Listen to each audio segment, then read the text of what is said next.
warahmatullahi wabarakatuh. Waalaikumsalam warahmatullahi wabarakatuh. Bismillah, walhamdulillah, wassalatu wassalamu ala rasulillah wa ala alihi wa ashabihi wa mawala wa man tabi'ahum bi ihsan ila yaumil qiyamah. Alhamdulillah, Allah Ta'ala masih memberikan banyak kenikmatan. Di antaranya nikmat sehat, nikmat sempat, sehingga kita bisa menjalankan ibadah puasa dan sholat berjamaah dengan sehat walafiat. Tak lupa sholawat dan salam kita junjungan kepada Nabi Agung kita, Nabi Muhammad SAW, pada sahabatnya, pada keluarganya, dan pengikutnya sampai akhir kelak. Rasulullah SAW pernah bersabda, Inna awwala ma yuhasabu bil abdi yawmal qiyamah as-shalah. Fa idza suluhat salatuhu suluhat sayu a'mali wa idza fasadat salatuhu fasadat sayu a'mali. Atau kama qala wa Tirmidzi.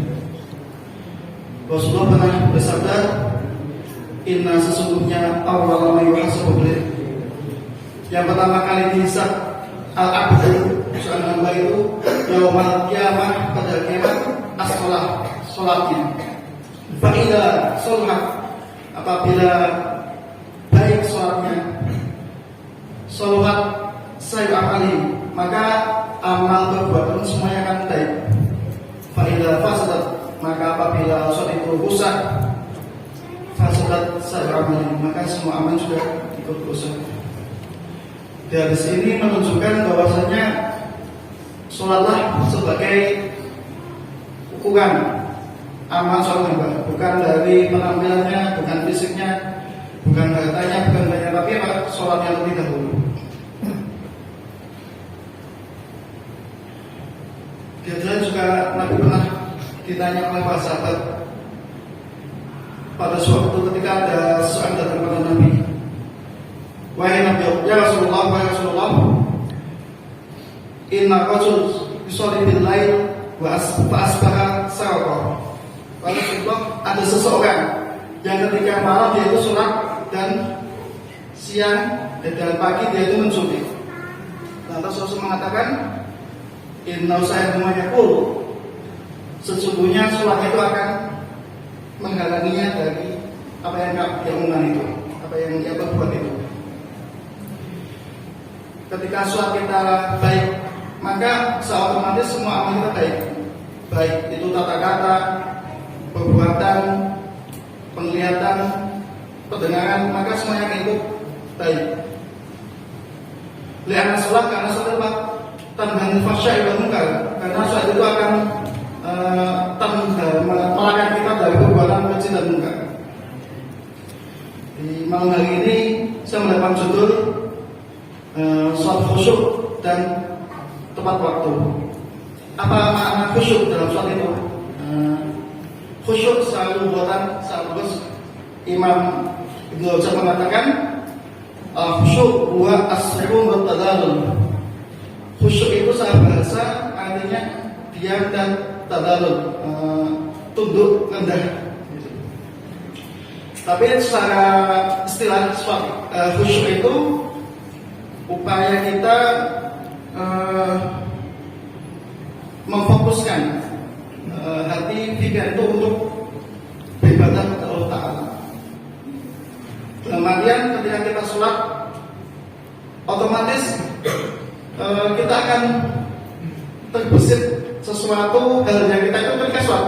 Walaupun ketika tidak sholat kita itu nggak akan terbesit hal itu. Tapi entah kenapa, karena syaitan selalu mengganggu kita, ketika sholat kita akan terbesit. Maka dari itu khusyuk itu kita mengupayakan, kita berusaha agar fokus kita, hati, pikiran, gerakan itu hanya untuk Allah Ta'ala semata.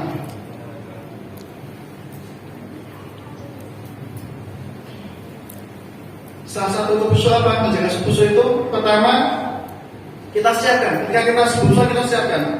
Ketika kita mempunyai hajat, kita tunaikan hajat kita, baru kita sholat. Agar apa? Sesuatu yang kita tidak sukai atau kita tidak inginkan itu mengganggu. Yang kedua, memperhatikan rukun-rukun sholat. Salah satunya tumakninah, tidak tergesa-gesa. Ketika kita sujud sempurna dulu, baru berdoa, berzikir. Ketika kita rukuk, baru sempurna, baru kita mengucapkan bacaan sholat itu. Jangan sampai sebelum kita rukuk, baru rukuk belum sempurna, kita sudah tergesa-gesa untuk membaca doa. Maka itu yang mengganggu kita tidak tumakninah. Ketika kita membaca bacaan, misalnya Alhamdulillahirabbil alamin, Allah Ta'ala itu akan berbicara, menjawab kepada hambanya. Hamidani abdi, hambaku telah memujiku. Ar-Rahmanir Rahim, maka Allah Ta'ala menjawab, Majjadani abdi, hambaku itu telah mengagungkanku. Ketika kita bermunajat, berbisik-bisik kepada Allah, kita seakan Allah Ta'ala itu di depan kita, berhadapan kita akan berbisik-bisik dan dengan khusyuk. Anta berdoa, anak tahu, fa inna tahu, fa inna yaraka. Kamu beribadah Allah itu, kamu membayangkan kamu melihat Allah Ta'ala. Ketika kamu tidak bisa membayangkan kamu melihat Allah Ta'ala, maka yakinlah Allah akan melihatmu. Maka di situ akan timbul sifat muraqabah, selalu diawasi Allah Ta'ala. Dan ini akan membantu kita khusyuk dalam sholat kita. Yang kedua,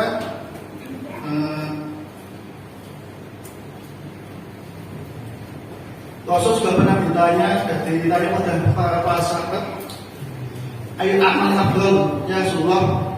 Dalam suatu riwayat katakan, ayu amal habibullah, amal apa yang paling afdal atau amal apa yang paling disukai Allah Ta'ala. Maka Rasul menjawab as-salatu ala waqtiha, salat tepat waktu. Summa yasbut, kemudian besok bil walidain, berbuat baik pada orang tua. Dan juga summa yasbut, apa yasbut? Rasul mengatakan al-jihadu fi sabilillah, jihad fi sabilillah. Yang pertama, Allah Ta'ala, Rasul mengatakan as-salatu ala waqtiha, salat itu pada tepat waktunya. Apa yang masuk pada waktunya, tepat waktu itu? Kalau kita bagi secara garis besarnya aja, ulama mengatakan waktu sholat yang khususnya Selasa, waktu satu terbagi menjadi tiga.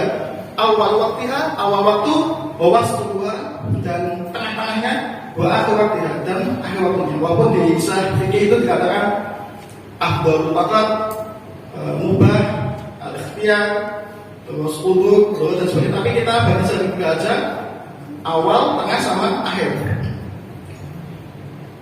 Yang masuk awal itu ketika seseorang mendapati waktu sholat, dia itu bisa mendapatkan jamaah dengan imam, itu dikatakan awal waktunya, awal waktunya. Walaupun tiga-tiga waktu ini boleh dibolehkan Allah Ta'ala, tapi yang dimaksud mendapatkan afdhalul a'mal itu as-salatu tepat waktu itu mendapatkan jamaah. Kecuali kalau kita ada urusan yang kita tidak bisa sholat tepat waktu itu dimakan di dosa. Tapi kalau misalnya kita bisa sholat tepat waktu, bisa sholat berjamaah, maka sebaiknya untuk mendapatkan keutamaan tersebut kita ngalah-ngalah untuk sholat lebih dahulu. Dan Nabi juga mengatakan buat Imam Ahmad, man hafadha sholat, bahwa siapa menjaga sholat, kan lahu nuran wa burhanan wa najatan yaumal qiyamah. Dan siapa yang menjaga sholat, maka dia itu akan mendapat tiga hal. Yang pertama, nur cahaya. Yang kedua, burhan petunjuk. Yang ketiga, najah, keselamatan yaumal qiyamah, pada hari kiamat kelak. Wa man lam yuhafidh 'alaiha, maka bagi siapa yang tidak bisa menjaga sholat, lam yakun lahu nuran, dia tidak akan mendapatkan nur cahaya, burhan, dan petunjuk. najah dan keselamatan pada hari kiamat. Wa fil akhirah, maka dia itu di bagian kelak di akhirat. Ma'haman wa Fir'aun wa Qarun wa Ubay bin Khalaf. Maka ketika hari kiamat dia akan bersama Haman, Fir'aun, Qarun. Tiga orang itu yang durhaka kepada Allah Ta'ala. Wa Ubay bin Khalaf. Ubay bin Khalaf adalah salah satu orang munafik di zaman Nabi. Semoga yang bisa saya sampaikan bagi diri saya sendiri dan bagi sama semua, semoga Allah Ta'ala memberi kita istiqomah. Amin. Sampai akhir kita. Amin. Karena Pak, betapa orang yang berapa banyak orang yang kita jumpai di Ramadan kemarin, kita tidak jumpai di Ramadan saat ini. Maka alhamdulillah kita bisa menemukan menjumpai Ramadan di tahun ini. Maka kita maksimalkan semua amalan kita, semua kesungguhan kita untuk Ramadan ini, karena belum gak ada jaminan yang kita itu bisa mendapatkan Ramadan